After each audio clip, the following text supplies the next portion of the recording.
मैं शोएब से रिक्वेस्ट करता हूं कि ये 3 गोल्डन टिप्स दें जो यहां बच्चे नीट के एस्पिरेंट्स हैं उनके लिए, और हिंदुस्तान में जितने बच्चे आज के तारीख से नीट लिखने वाले हैं उनके लिए 3 golden tips. Well ladies and gentleman, when anybody invest money in business, जब कोई बंदा बिजनेस में पैसे इन्वेस्ट करता है तो 4 पॉसिबिलिटीज होते हैं। एक, वो फेल हो जाता है।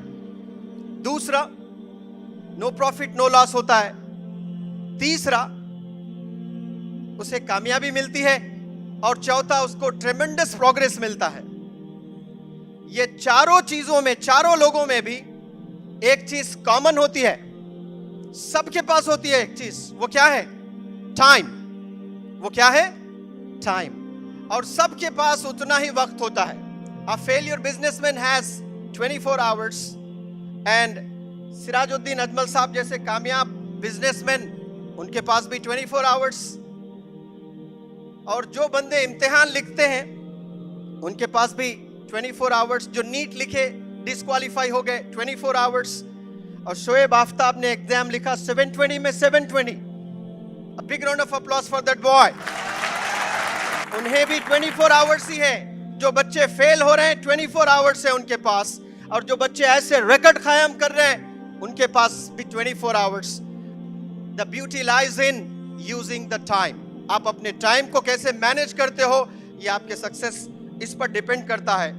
आज हमारे बीच एक बहुत ही कामयाब बंदा, ऐसा रिकॉर्ड जो कायम किया है, जो सोचने कभी डरते थे, वो Shoaib Aftab. He has come all the way from Delhi, he is from Odisha. से ये लड़का खड़े होता है और मैसेज देता है पूरे देश को कि impossible is nothing. He has proven and he has given a message to the students of Ajmal Foundation and the rest of the institutions across India that yes, we can do wonders। ये programme बिल्कुल अधूरा रहेगा अगर मैं शोएब आफ्ताब को यहाँ ना बुलाऊं, क्योंकि ये चैंपियन है, ये नीट टॉपर है। तो मैं शोएब से रिक्वेस्ट करता हूं कि ये 3 गोल्डन टिप्स दें जो यहां बच्चे नीट के एस्पिरेंट्स हैं उनके लिए, और हिंदुस्तान में जितने बच्चे आज के तारीख से नीट लिखने वाले हैं उनके लिए 3 गोल्डन टिप्स। फिर वो अपनी जो बात रखना चाहते हैं वो भी रखें।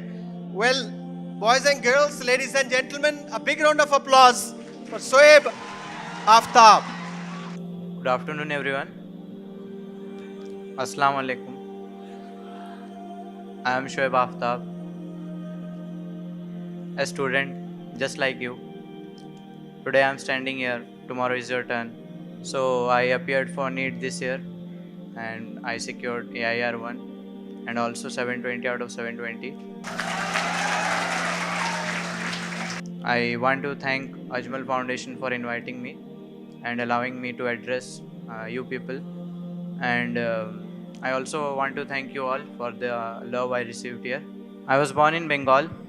I am a Bengali, so I can speak Bangla as well. Kemon acho Assam? Thank you Hojai and the people here. Initially सब कुछ इतना क्लियर नहीं था। क्लास 8-9 तक रोबोटिक्स और नैनो टेक्नोलॉजी में काफ़ी इंटरेस्ट था मुझे, और मैं कहीं ना कहीं ये सोचता था कि डॉक्टर्स की शायद फ्यूचर में रिक्वायरमेंट नहीं होगी। टेक्नोलॉजी इतनी एडवांस्ड हो जाएगी कि शायद हमें ट्रीटमेंट ऑफ डिजीज़ जो हम ह्यूमन बींग्स करते हैं उसकी शायद ज़रूरत ही ना पड़े, रोबोटिक्स से ही सारा काम हो जाए। डेफिनेटली 9th-10th में ये रियलाइज़ हुआ कि ऐसा एटलीस्ट फॉर सम डिकेड्स ऐसा तो पॉसिबल नहीं है। तब मैंने जो है चेंज किया अपने ड्रीम्स को, और मैं नीट की तैयारी करने आ गया कोटा में। और फिर स्टार्टिंग में ज़्यादा गाइडेंस भी नहीं था मेरे पास, क्योंकि मेरी फैमिली में कोई डॉक्टर नहीं है, तो कहीं ना कहीं मुझे कोचिंग लेना पड़ा एलन से। और कोचिंग में भी कॉन्फिडेंस कम था स्टार्टिंग में। बस इतना टारगेट किया था कि एटलीस्ट सिलेक्शन तक हो जाए, कोई भी गवर्नमेंट कॉलेज मिल जाए, चल जाएगा मुझे। पर धीरे धीरे जैसे मार्क्स इम्प्रूव होते गए वैसे वैसे कॉन्फिडेंस बढ़ता गया। मैं बस यही कहूँगा इससे, ये जो मैसेज जो क्लियर है कि ज़रूरी नहीं है कि आपको हमेशा अपने गोल्स क्लियर हो स्टार्टिंग से ही, लेकिन आप कुछ भी करते हो, नीट हो, जेई हो या कोई स्पोर्ट्स भी हो, आप हमेशा अपना 100% देना उस पर। और कुछ भी हो, नॉलेज की कोई लिमिट नहीं होती। अगर आप स्पोर्ट्स में भी हो, स्पोर्ट्स के बारे में और जानो, उस अपने गेम को कैसे इम्प्रूव कर सकते हो, टेक्निक्स के बारे में और जानो। कुछ भी हो, नॉलेज की कोई लिमिट नहीं है। और नीट जेई जैसा कि कॉम्पिटिटिव एग्ज़ाम्स है, उसके लिए भी अगर आप प्रिपेयर कर रहे हो, हमेशा अपना 100% देना। और शायद यही रीज़न है कि इतना ज़्यादा कुछ हो पाया है। इसके अलावा मैं ये कहूँगा कि कभी डिस्ट्रैक्ट मत होना।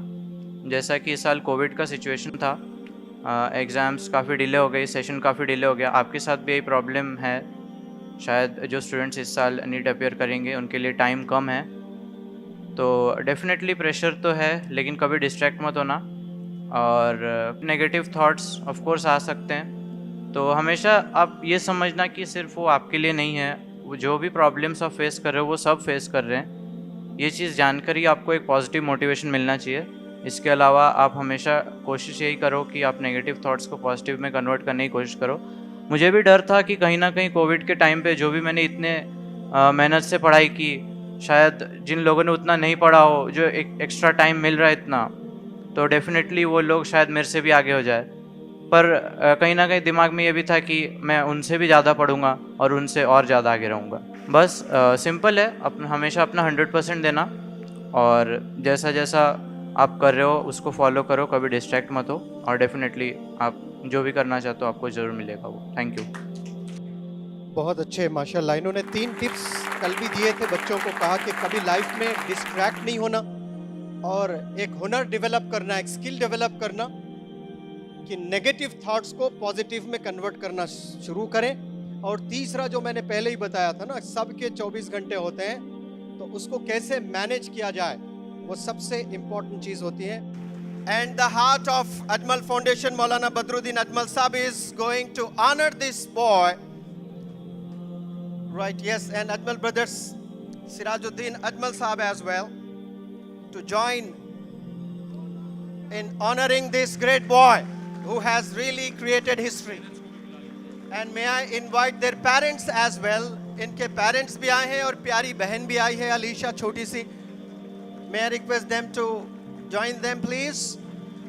और 1 लाख रुपए का check, 1 lakh rupees worth check is being given to Shoaib Aftab by the hands of Maulana Badruddin Ajmal Saab and Sirajuddin Ajmal Saab.